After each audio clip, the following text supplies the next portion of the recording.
Hello, brothers and sisters in recovery. Hello, friends in fitness. Hello, anxiety warriors, and welcome to 40,000 Steps Live. Let's get this out of the way. I'm your host, Christopher Heimerman. I am not a healthcare professional. I'm not a counselor. I'm not a psychiatrist or a licensed expert. What I am is a guy with 316 days of sobriety. But I had to go through treatment in order to get there, and I know how hard it was to get me there. And that brings us to the theme of tonight's episode. I can't imagine a more desperate and difficult situation than when somebody who you love is caught in the throes of addiction. And you've tried everything. The conversations are never easy. They turn ugly, and it never accomplishes anything. They are fighting tooth and nail to hold on to their addiction, and vice versa. That addiction is clinging to them as well. I've gotten a lot of messages so far this year from people who are in that spot. They're at their wits' end. They're angry. They're frustrated. They're hurt. They are beaten down. So I fast-tracked tonight's episode. Shuffled some things around, moved some things, got my guy Ron Partch to come and join us tonight. Ron owns a bunch of DUI counseling centers. He's a guy who's been there, done that, seen that, and he's going to offer some advice to folks that they can hopefully get through to the people that they love, get them the help that they need.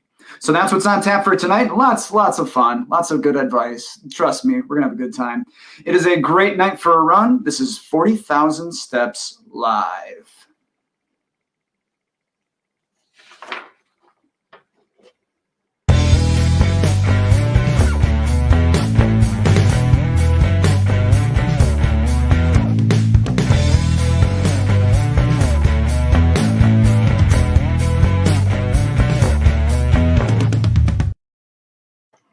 All right, folks, take a little trip with me. Let's go back to the holiday season of 2018 into 2019. I was sober for a very brief moment in time. My wife, Kayla, our daughters, who are now 7, our little twin girls, and Kayla's dad, we all went to Madison, Wisconsin for a little holiday getaway for about a week or so. And gosh, it was awesome. I was clear-headed.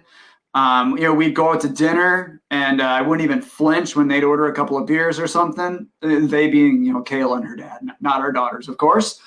And here, for those of you who, can actually resist, watching the show and don't find me devastatingly handsome, I'm going to bring some photos up here. But when you're listening to the podcast, you can go ahead and check out the blog. So you're going to see some of these pictures.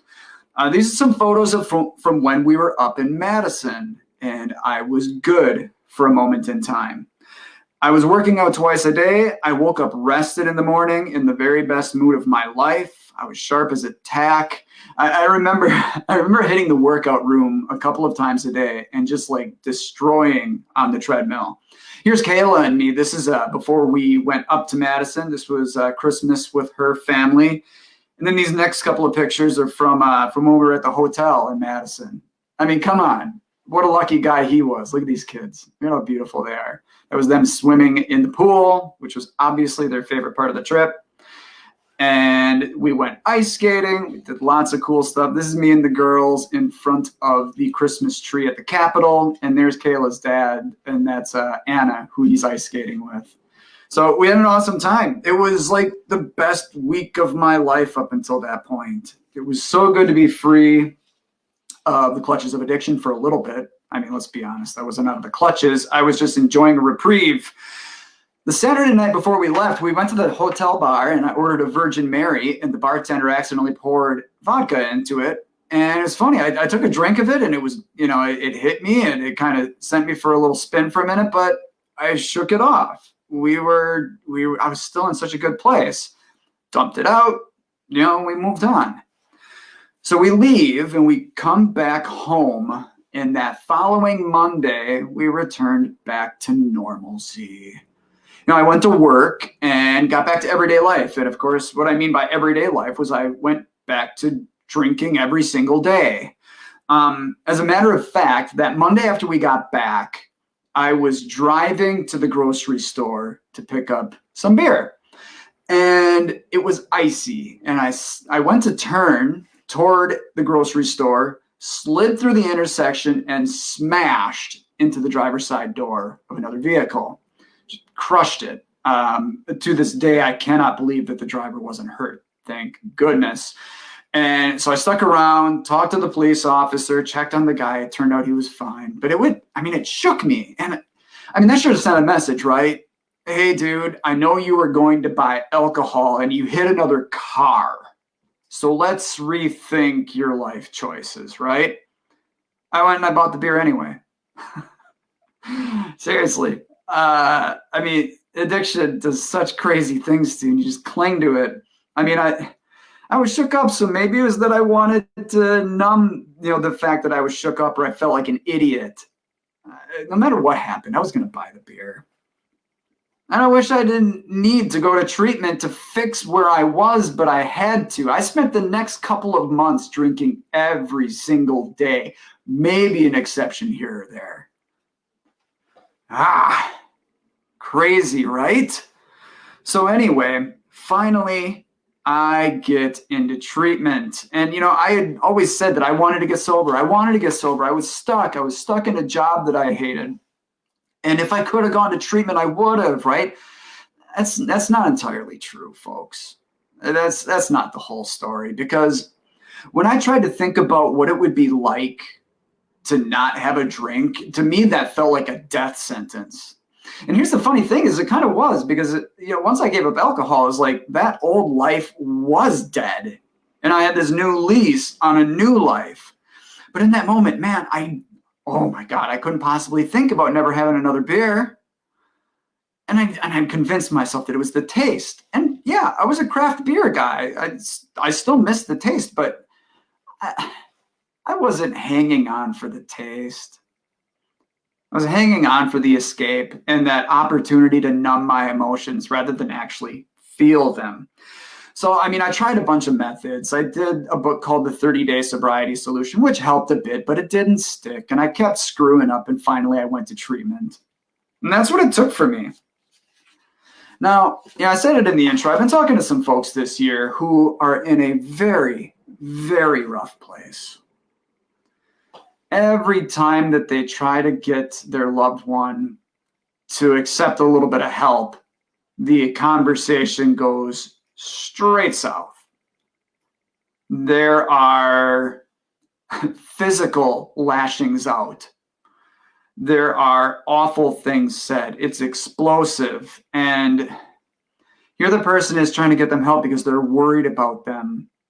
They're upset. They want their life back too. They want things to be better, but they're scared for their loved one. They're scared for their kids in a lot of these cases. And they're scared for the perfect strangers who are driving down the road and not aware that another person on the road is completely smashed and at any moment could cause an accident, could hurt them, could hurt others, could cause any sort of damage. And so people who I know are trying to get this across to people that, gosh, it shouldn't have to be that like Hollywood rock bottom. Something horrible shouldn't have to happen for you to get help. But gosh, there's a reason why it happens so much and why people don't just walk into treatment. It's hard. And my heart hurts for the people who are stuck in this. And that is why I am bringing on Ron Partch tonight. Who's Ron Partch? Everybody wants to know who Ron Partch is. Well, Ron owns 3 DUI counseling centers. I'm going to show a picture of him here with one of his star clients. Ron owns these DUI counseling centers where they do one-on-one sessions, they do group sessions. A lot of people end up with Ron because they're court-ordered, but a lot of people do walk into his office by their own volition. Here he is. There's Ron with Boston Terrier Molly. We'll have to ask him about Molly tonight. But Ron's seen some things, man. He's seen people at all sorts of different stages of addiction, and he's seen a lot of them get help. So we're going to ask him for some tips tonight. Now, before we bring in Ron, we're going to answer some questions in the next segment. I got some doozies tonight, which is awesome. If you want to send questions for us to answer live on the air, you can send them to 40,000steps@gmail.com, or you can post them down below in the comments field. But before we get to that, before we get to any of that, I want to talk about the Salvation Army because they're closing down on their campaign. They are still in the midst of their Christmas campaign. And the Salvation Army rescued so very many Christmases this year. So the red kettles aren't around anymore, but the communities that the Salvation Army serves are still more in need now than at any other time, well, in my lifetime, certainly. You can make a huge difference by going to salvationarmyusa.org and making a donation. Thanks to the generosity of millions who participated in the Angel Tree program or donated in person or online, the Salvation Army rescued Christmases for countless families in need. But like I said, the drive isn't over. The funds raised at this time of the year help the Salvation Army carry out its mission year-round. So do your part. Go to salvationarmyusa.org and make a donation today. No donation is too small, folks. Every little bit helps, right? One day at a time, one nickel at a time, it all adds up. So we're going to bring on Ron here in a little bit. But first, like I said, we've got some awesome questions that we're going to take on right now. Still time to send your questions to 40,000steps@gmail.com. In fact, if we don't get them to them tonight, we will answer them in another show. Again, live on the air. Cool, right? So let's get into those. Let's head to the next segment. This is a little something that we call I Hear You.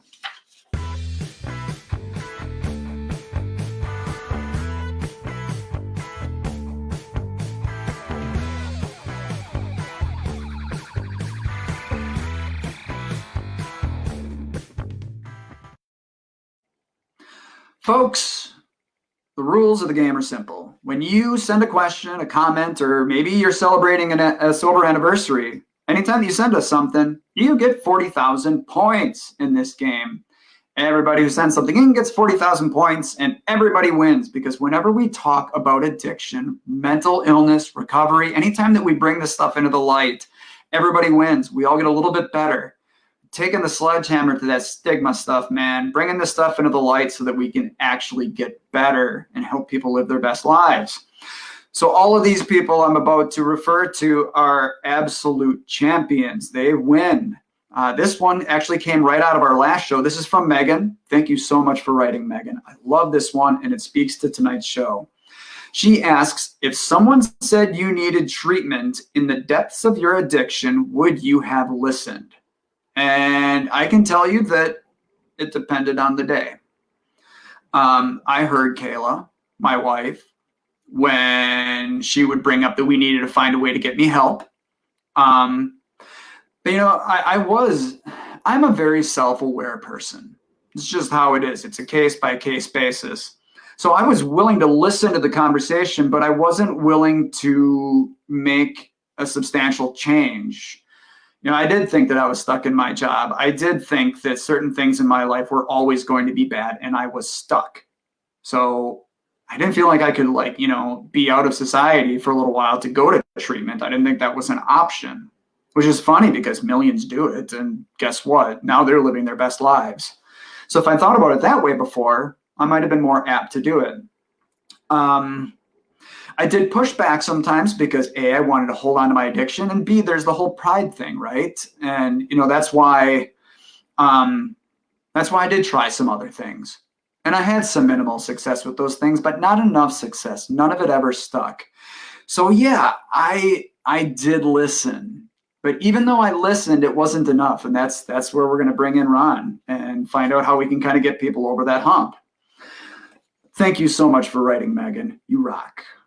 All right, this next one. This one is heavy.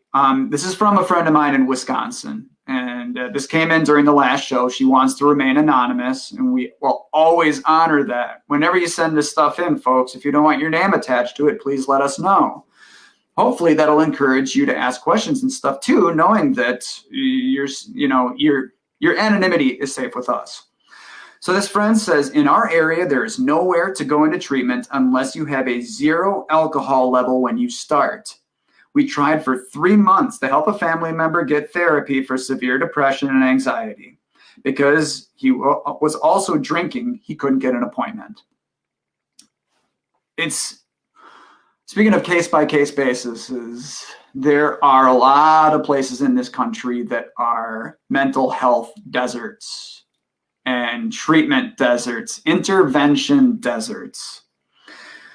So I know that there isn't a question in this one, but I think it gives us a great opportunity to acknowledge the fact that I'm very lucky here in DeKalb, Illinois.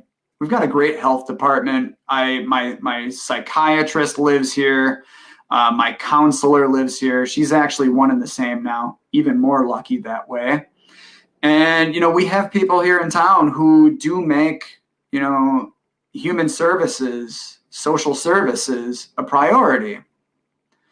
And so I'm fortunate here. I know that in like southwestern Wisconsin, like if you're not in Dane County, like around Madison, it is incredibly difficult to find A, somebody who can help you, and B, somebody who can, who you can afford to see, and then C, somebody who doesn't have all these hoops that we need to jump through.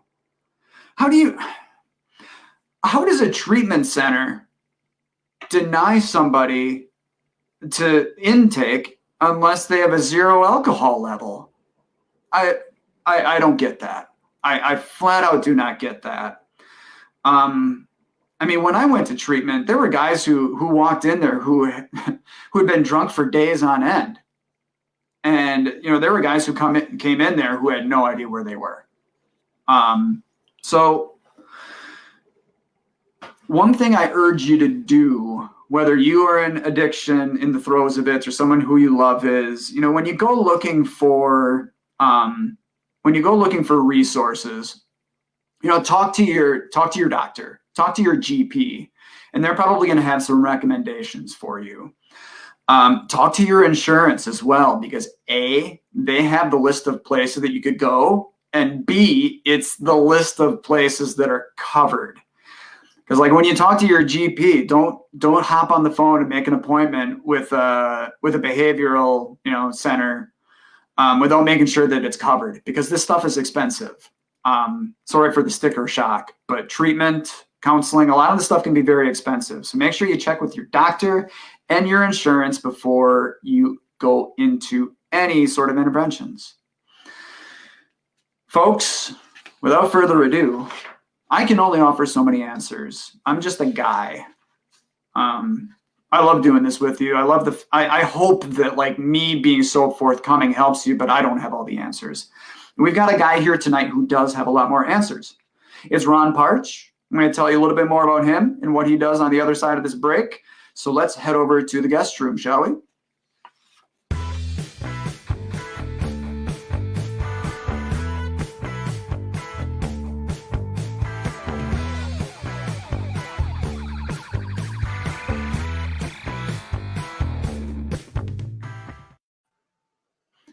Welcome back, folks. We're going to introduce Ron Partch now. He owns 3 DUI counseling centers, one in Sycamore, that's like right in my backyard, another one in Plano, and another one in Crystal Lake. In these places, he's helping people in a group setting, a one-on-one setting. They're working on tools and all sorts of ways to get better, just to get better every day, inch by inch, right? So, Ron, I couldn't be more pumped to have you on tonight. I have so many questions. We have people listening who could use a little bit of your help. So thank you so much for joining us. Thank you for having me, Chris. Greetings. So I've been doing my best to help some folks who are in this pickle that I've been describing, where they can't even just bring up like, hey, honey, I found this bottle in your golf bag, this empty bottle. And the moment that they bring it up, it's World War III, man. How do they change the narrative in these conversations and get their loved ones some help? Well, the first thing is to be careful not putting them immediately on the defensive, because we're all going to be defensive if we're defined that way or accused. Now, granted, he's going to tell her it's probably been in there 6 months and he forgot about it. That's the most common story. Or a friend threw it in there because his spouse was watching him, or so you take the defensiveness off of that first off, because there's still this stigma in society to some degree with alcoholism, drug addiction, and recovery. So now a lot of these folks, they've tried it over and over again, and they've gotten like beaten down emotionally. They're just tired. What are some of the ways that they can approach things differently? How do you get somebody to have the conversation if you have put them on the defensive before? How do you frame it? Like, how do you bring it up? I think if you're talking about in a family situation or a friendship, I guess the first thing you do is be supportive with them and listen, ask questions, talk to them. Now, they may get defensive, and most alcoholics or drug addicts are going to get very defensive. That's one of the things we look for when you're doing an assessment. Do you get defensive when I discuss your drinking? Okay. Talk to spouses, by the way.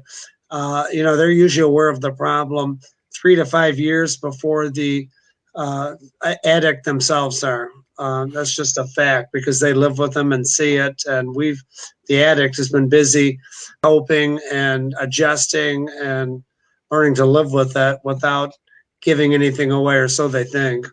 Oh man, I thought that I was a ninja with my drinking. Sure, sure. And the sad thing is, I think for the most part I was. But Kayla would catch me, and anytime that she would, all the hairs would stand up on my arms, and like I felt like I was about, like this big. Yeah. Um, but in a lot of these situations, I mean, some of these folks are storming out of the house, getting behind the wheel, and like driving nearly blackout drunk. Yep. I mean, what are some of those like DEFCON 4, levels? Like, how do you prevent somebody from hurting others when they're in a place like that? Well, I think again, you try and make it so it's they feel like there's some level of success with that treatment. You kept saying that it looks hard. It is hard. There's nothing. If people tell you it's not, as you know, they're lying to you. It's a process, and it's not an event. We wish it were. We see these things all the time in the news about magical detox and 24-hour cures that were popular a few years ago with opiate pills. That just doesn't work. So you make it realistic for them. You make it personal. There has to be a hook. If you're an author, you learn that if you're going to write a good book, as you know, you get something that gets them hooked on it and they want to keep going. People have to feel like this is possible. We get court ordered. By the way, we do DUI and behavioral health, so we deal with mental health and other substances. But we get people in that are court ordered. Now, you can say, all right, when I'm told I have to do something, guess what? I don't want to do it, right? Tell you can't speed anymore. You're probably going to go 5 miles over the limit driving home tonight. So I expect them sometimes in group to come in, and they fold their hands, put the baseball hat down, and what are you going to do for me?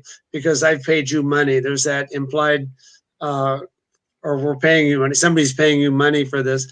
So if you make it comfortable, respect is a big thing. I think people are surprised because they've heard these horror stories of addiction centers and mental health centers, and you treat people with respect.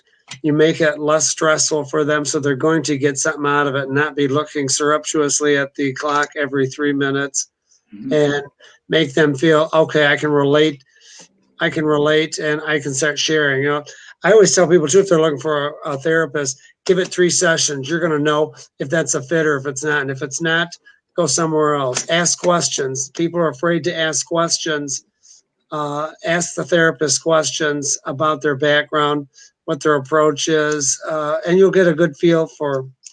As far as if you're a family member, again, I think you can be supportive. You can suggest things. I always encourage parents or spouses to encourage the individual to come in for an assessment, because what do they have to lose? If they don't have a problem, then they shouldn't be concerned about it. They know damn well they have a problem, so they know they have plenty to be concerned about, but they're also expecting that boot to drop on them. All right, let's talk about the assessment, because I mean that seems like an incredible tool. Like, I know around here they can call you, but like how about like our friends all over the map? Like where should they go to see where they can get an assessment and find out how they can get help the best way? You mean physically, like locations you're talking about? Yeah. I mean, I guess because, like I said, I know around here, I could point Yes, somebody to you. sure. But what about folks who don't live around here? Then you can Google it and look for alcohol, under alcohol, counselors, drugs. Usually all kinds of names will pop up. Um, you can ask your GPA, or your general practitioner. I heard you talking about that. I find the biggest referral is word of mouth. If people feel respected and liked how they were treated, they usually will share that with their friends as well, as far as referrals and effectiveness. Yeah, Google it. You can call local AA councils. They will sometimes give you locations. Should tell you if they accept insurance, and if so, which insurance plans they have. That's a plus and a minus. Sometimes the insurance companies limit them to where they can go. But on the flip side, as you're saying, if you're doing residential, few people can afford to pay that out of pocket. So you almost need to have insurance. There is state funding and private pay. I get people into some places all the time, like Gateway, Rosecrans, Linden Oaks, for residential centers. So. Yeah, Team Gateway here, P Unit for Life. Yeah, that was Okay, that was the unit that I was in, that's a good and program. it really truly is. And being there absolutely got me on the right track. And yeah, there is no silver bullet. There, like you said, there's no like short-term program that's a magic wand that's just going to fix things. And that's what you learn in treatment is that it is building a program. And you were talking before about coming from a place of compassion and support and stuff. And for me, it was like as soon as I was able to flip the mindset and realize that I wasn't running from something bad and I was going towards something good, that made all the difference in the world to me. Right. But I feel like a lot of people, like I was saying, when we were in that trip in Madison, like I had like the best week of my life, but I didn't get far enough away from my last drink. You know what I mean? You were patting yourself on the back because you were clean for the weekend. And it's easier for an alcoholic to not drink than it is to have one or two drinks and stop. So people will frequently say that, well, I didn't drink for a month. Well, that's good. But what happens when you have 3 beers? And usually they can't stop. 3 equals, a blackout. So Yeah. because they don't know when they'll stop or how much they'll drink. Well, and I think that's why when people get out of treatment, if you're one of those folks out there who ends up working with a loved one, they get an assessment and they get into treatment, I think we need to emphasize that even treatment in and of itself, that is not enough. I got out of treatment. No. I screwed up a couple more times when I got out. Finally, May 21st, 2019 is my date. And I love that date. But I mean, it's the other side of treatment. It's the support and the work that goes into it. But if you do the work, I mean, the payday is just awesome. But yeah, I mean, family members, you yourself, it's the work on the other side of treatment. Correct. You're asking how the family do it. Again, you find the therapist. Beyond that, you help. The family should probably be involved to some degree in therapy. Now that may or may not happen or may not be needed. The therapist and the individual will figure that out. But for a long time, for years, I'm dating myself, but that's not hard to do. The individual went away to treatment and then came home, and everything was, through rose-colored glasses, except he walked in the house. The old resentments were still there with the spouse. The issues that were unresolved, and now suddenly from having a husband and 4 kids, or really 5 kids, now she's got a husband and 4 kids. So the spouse should be involved in some form of family therapy. And I think beyond just the family program night where you watch a video for 45 minutes, ask questions, and then you have visiting for an hour.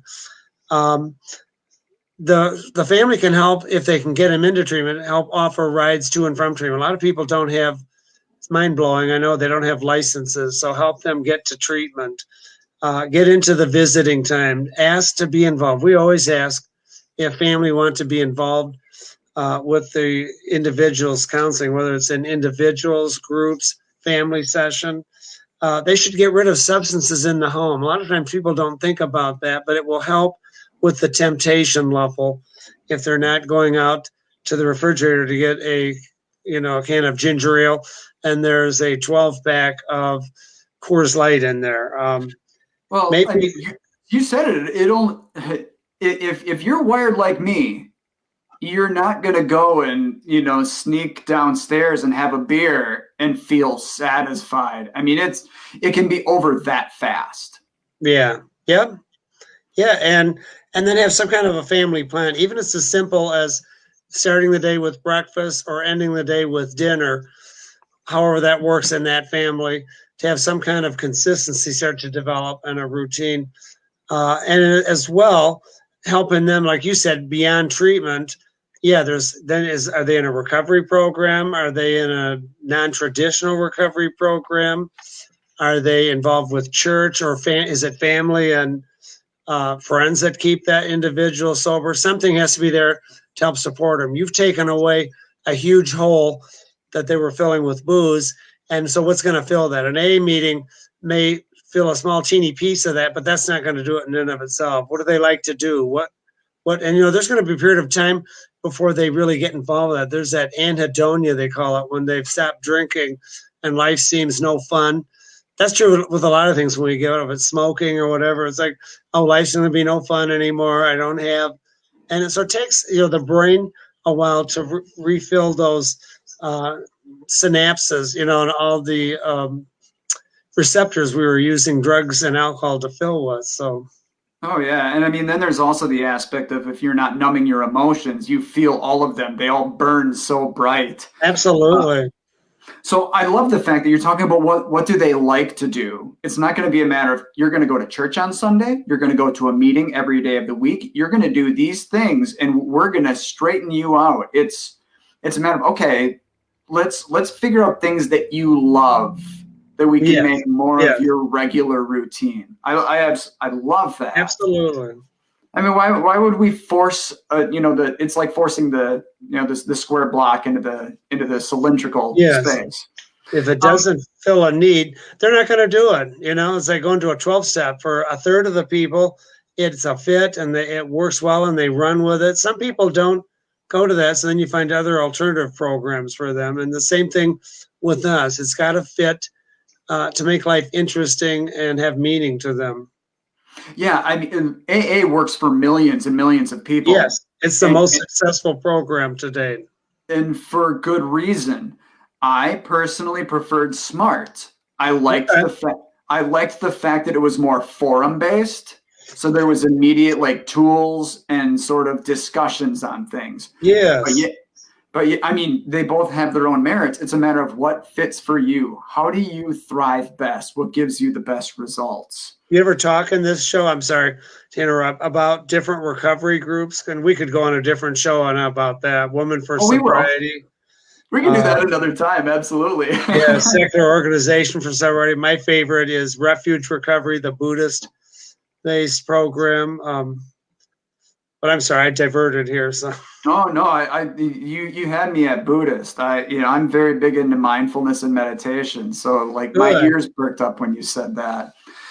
Share, do me a favor and email me some of that stuff so I can share it on my page, please. I will. One thing that you run into in treatment and that you see in AA is you get sort of the scared straight effect. Guys will come in and they'll talk in treatment and they'll share their horror stories of how they crashed and burned and maybe literally burned down their house, ended up in prison and stuff. I mean, obviously, again, this is a case-by-case basis. That works well for some people, might not work well for others. And I think that a lot of the people watching this show are probably maybe drawn to me because I am more of a glass half full guy. I thrive best when I'm going towards something good rather than running from something bad. Okay. But I have to think that, you've seen enough that you probably have a couple of horror stories. Am I right in terms of way that people's lives have fallen apart? I mean, how do how do you roll with that, and how do you help people when they've like hit rock bottom? What are some of the things that come to mind? Interesting word, rock bottom. You hear people say, I think he hasn't hit bottom yet. He's not ready to quit, or she hasn't hit a bottom. Let her go. The problem with hitting a bottom is the next bottom may be lower. I've seen the Jellinek chart, it goes down and then comes up for the deterioration and then the recovery part of it, versus the line going down and then it does a loop where they're getting into recovery and then they relapse. And the next bottom could be lower. The first bottom could be, loss of job. The second bottom might be loss of spouse and kids. The third bottom might be loss of home and self-respect. Every bottom can be worse. I'm not a big fan of just saying, well, somebody's got to hit bottom. I think it's interjecting or doing an intervention at some point before they reach that point. Research has also shown the scared straight for some people doesn't work. You have the green people, they're never going to do anything. And you know what I mean? They're not going to fall into that. There's the red group that have already fallen into it. And then you have the fence sitters, which is what some of those programs aim for. Well, the green kids, for lack of a better word, that reinforces for them. The fence sitters are going to say, well, that looks pretty exciting. Maybe, and look at, he survived. Maybe I will too. I worked at a treatment center where we used to bring in speakers and discover that was part of the unintended consequence. They were watching these sports heroes and who were healthy and standing alive. And it's like, well, he did it, so maybe I could. And, that's a tough one. They call that tough love, with parents always threatening to throw kids out. And of course, that's every parent's worst nightmare, that something will happen or they'll get the call at 3 a.m. from the sheriff. And it has to be something that's individualized for them, that is manageable. You can certainly be driven to the end of your rope, but I think you can stop a lot. Yeah, I think you can put limits on the behaviors. That doesn't mean you stop loving the individual. Yeah, that makes sense. Oh, absolutely. I want to talk about sort of the machinations of a couple of these things and how they logistically work. Because you brought up the word intervention. Yes. And tell me if I'm way out of bounds on this. Somebody who I've been talking with is just he's at the end of his rope. Okay. He feels in danger. There's issues with family and kids, and he knows that there's a lot of ways that this thing could go further sideways fast. And would it make any sense for him to reach out to, say, a professional interventionist, somebody who's seen like any and every scenario, so that they could give him some advice? Because yes, I think a lot of people are worried that there's no way an intervention will work. This person will never go for that. I think that's an excellent idea to look at and to approach. You have to be aware, first of all, an intervention may not work. I've done them. It's been a couple of years since the last time. It was a 5-hour ordeal. I was fairly certain wasn't going to be successful, and in the end, it was. I guess with time and family, and so yeah, you can stage an intervention. You should have somebody that's a professional leading it, or at least being an objective participant of that group. You want to bring different people together. You want to bring friends, family, spouse, if possible, an employer, or somebody that carries some weight, preferably somebody they like, or that would make it work. You have to learn about the disease yourself if you're going to be doing that. The mistake people make in interventions is getting accusatory, which again puts them on the defensive. That's going to go nowhere. They're going to get up and walk out. Rather than telling them what they did when they were under the influence, tell them how that made you feel emotionally involved in. And again, I think sometimes the spouse, I'm thinking of the spouse, often needs therapy themselves. Sometimes they can become more ill than the individual themselves. You offer to help them, support them, find options for them. You find a place, preferably before you set this up, or the expert you brought in is doing that.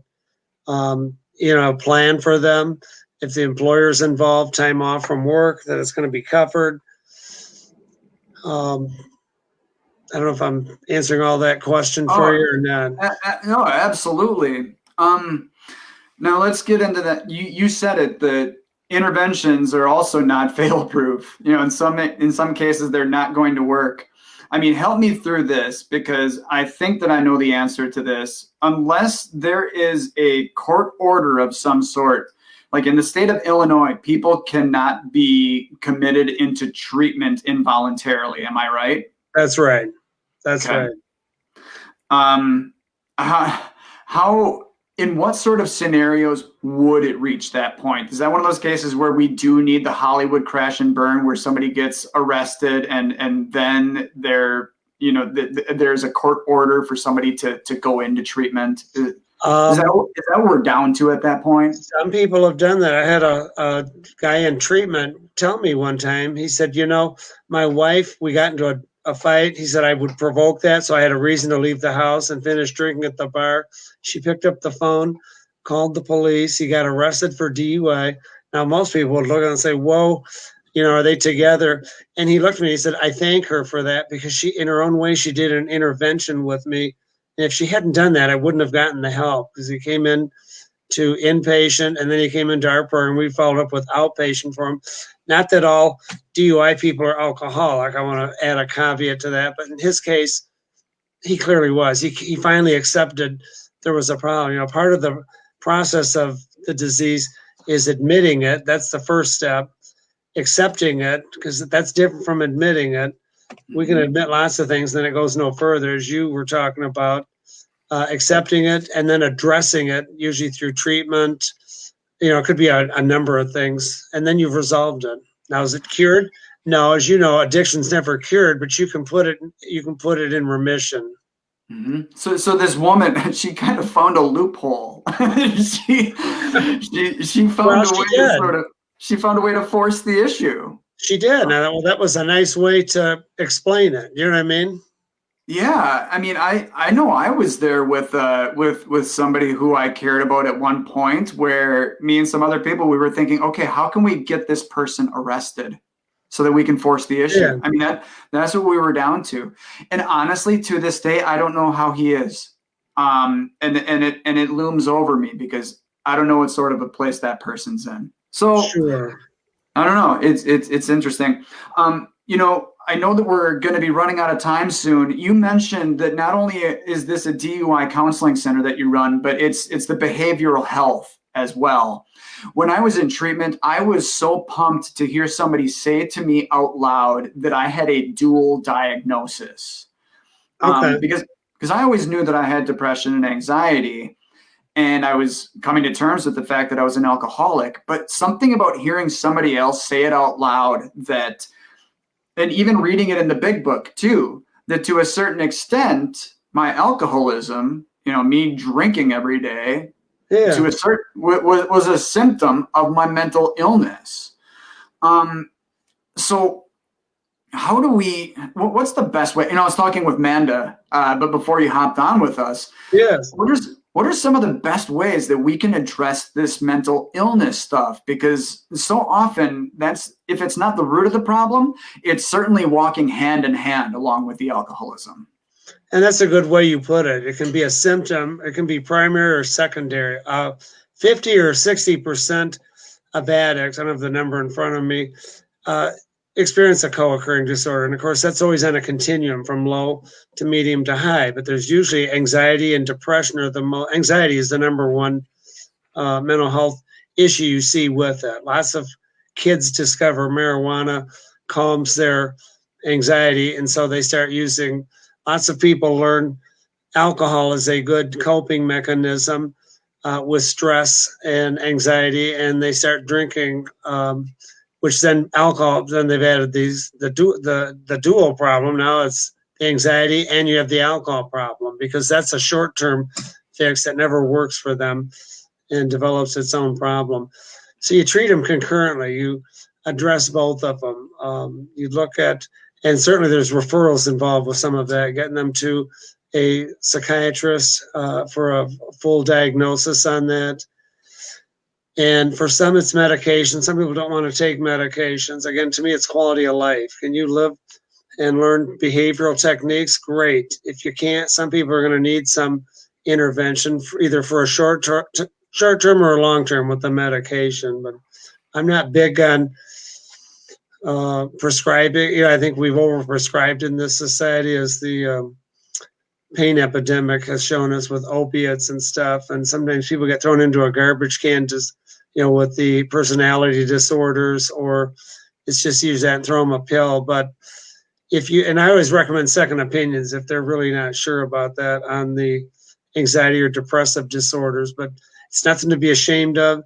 Again, it's quality of life. Are you dealing with it? Are you okay? You know what I mean? Oh, absolutely. And really, you just said it's nothing to be ashamed of. And then we get into that stigma stuff. Mm-hmm. And I think I think that's the one of the biggest things that's holding us back is that people don't want to talk about it. They feel shame, that they drink too much. They feel shame that they're sad and they don't know why, or that they have racing thoughts. They feel shame about all this stuff because society has a way of saying that makes them weak or flawed or unfixable. Yes. So let's get into this for a moment. And because if somebody screws up and they end up in the criminal justice system, if they end up in the court system, then things go from bad to worse fast. Yep. If they sit in jail overnight, they lose their job, it gets worse fast. So whether we're talking about the stigma or if we're talking about the fact that we should be getting people treatment rather than putting them in jail, how much of this is sort of the overhauling of how society looks at these problems? Is it just a matter of do we just need to make more noise in order to make sure that people know that these are problems? I think so. I think, if you talk to DLC, Department of Corrections, they will tell you over 50, 60, 70% of their population were under the influence, usually alcohol, when they committed offenses. No disorder has the involvement with the legal system like addiction does. And I think there's, that works both sides. The sentencing, which is being addressed, they're talking about that. I know they're doing things locally and nationally with, different things, bail reform, and also making the public aware of that. It's not, we make DUI, and I'm not taking a position one or the other, but we make it a very shaming thing when they get their name thrown in the paper. Mm-hmm. And some cities will even put where the incident occurred. I've heard some cities put where they live. I'm not suggesting we don't treat it what it is, which is a crime, but I think instead of dealing with highlighting the negative, you start doing the positive. When they come to me, for example, from DUI, I'm aware they've been court ordered there. So it's like, how are we going to get them to want to deal with this and do this for themselves, not just for the court? I tell them that's your first treatment plan is the court order you came in with. We need to do those things, but what are you going to add to that for yourself so you're getting something out of this? And generally, by the third or fourth session, they're starting to buy into it because they feel comfortable, they feel accepted. They've told me that they don't feel judged. They don't like labels. Addicts are the most creative, and I'm at a loss for words, but they're most creative and inventive individuals I've ever met. And I mean that. When I worked at an inpatient treatment center, some of the artistic things we'd see the adults and adolescents do would blow you away. And I always think if security and some of these firms were smart, when people got out of DOC, they would hire some of these folks for their expertise. Instead, we throw a felony on them and make it now harder for them to find a job. So I think it is both sides, making some changes in the law where it's applicable, and as a society, stop all this stigma and moral judgment we do with addicts and recovery. Treatment does work. Well, now you mentioned that a lot of people end up walking through your door because of court orders, but there's a lot of people who walk through under their own volition as well. Yes. Now, no matter what reason they end up in front of you. Let's end this on a high note and tell me about all the guys who have walked through that door an absolute dumpster fire.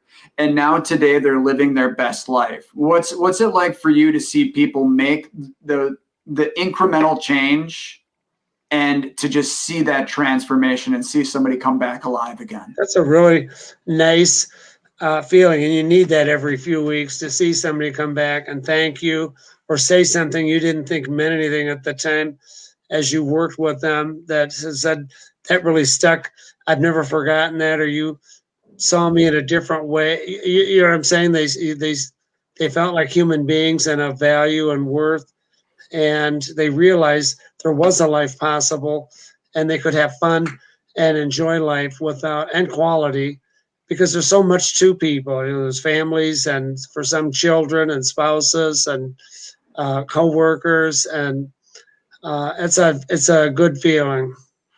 I mean, maybe to use a journalism term, maybe we just buried the lead, because I think that in and of itself is the best way to get people some help, is to show them, and hey, that's why I do this, man. That's why I put myself out there, because if we can show the proof in the pudding that life can be really good.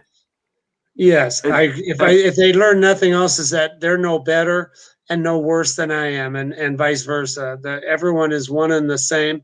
We make mistakes, you learn from it, and you're a better human being as a result of it. Some people need to make the mistake, or for whatever reason, will make the mistake 2 or 3 times, but sooner they get there. And I always look at them and say, you're the light bulb that suddenly started working before we threw it away. You know what I mean? It's like, I think that makes them look at it a different way. Well, Ron, you're an absolute treasure, and I'm so glad to have you here on this show and in the community as well. Well, thank you.